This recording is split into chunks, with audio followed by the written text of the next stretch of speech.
So today is May 12th, 2014, and I am 2 weeks and about 5 days out from the IFBB Mile High Pro Show, Pro Physique.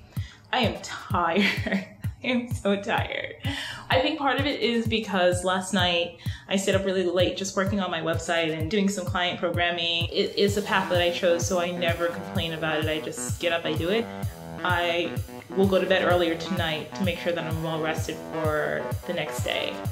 As competitors, it's always about besting your best. You know, it's always about that you versus you component. Bringing and doing the absolute best that you can, and then once you present that on the stage, and hopefully you are awarded well for it, you have to outdo that, you know, with a new set of judges and a new set of competitors, and always keep raising the bar. Kim Odo is my coach, and we've been working together now for almost 2 years, and that's probably been like the best decision that I've made as far as my competing pursuits. Just having that eye over me, that person who is in my ear and telling me what I need to do and pushing me forward, has been incredible. And Kimbo knows, he just knows and he works. So I had my follow-up call with him today, and he's excited and I'm excited. I'm on track. I'm sitting at around 145.6. We want to get a little bit tighter, probably shave off another pound or two.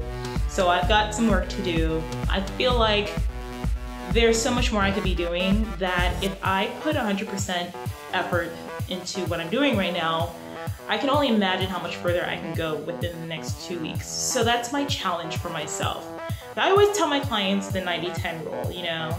If you're hitting what you should be doing 90% of the time, 10% where you slip doesn't really count as much. But when we're talking about the IFBB Pro stage and Olympia points, yeah, that 10% does fucking count. I don't care what anybody says, it counts.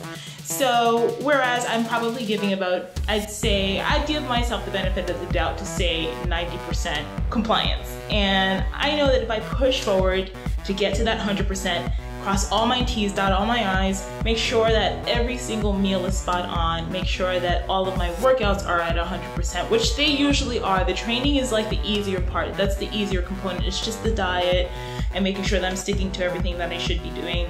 I need to tighten it up, and I want to bring my best to the show. I cannot control the outcome of what happens on that stage, but I can control what I present and how that body looks. And the way that you do that is through what you're putting in your mouth and how well you're working your plan.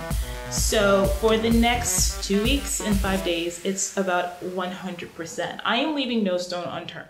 It's so funny because last year when I made my pro debut at Dallas, I said to myself, I was like, okay, that was great and I had a good showing. It was a very tough lineup. There were about 32 women. So placing 11th in that show against, you know, the likes of someone like Dana Lynn Bailey, who won the show, and a couple of the other girls that were there, that was a great accomplishment for me, especially being a newbie. What I had decided after that show was that I never want to place out of the top 5 ever again. And so far this year, I've been able to do that. I want to keep that challenge for myself. I want to be a force to be reckoned with, and the only way that's going to happen is if I make sure that I do my homework, because I know the girls I'm standing next to will be doing theirs. Kim had looked at my photos and had told me that, you know, he's noticing that I'm having an issue with my right shoulder, which is really funny because I'm always having an issue with my right shoulder. But he's so good with his eye that he can just freaking see like the little nuances and changes that happen in my body. It's like one side is starting to, it's just starting to overcompensate in my posing a bit, and it's really tight. I think it's a subscapularis issue. It's a little bit of a rhomboid issue, a little bit of mid-trap issue as well. So I'm gonna have to go in and really get that worked on with some deep tissue work. And I'm gonna have to really start foam rolling or, you know, tennis balling that baby out, because just as much as our work in the gym, contracting and pulling and pushing and training is important, that work that you do outside with the rehabilitation and the stretching and the flexibility stuff is so important as well, because any imbalance in your structure will show up right away when you pose, you know. So that's something that I'm gonna have to really start focusing on as well in the next 2 weeks. So this is not just a game of how conditioned Roxie's ass will be for the show.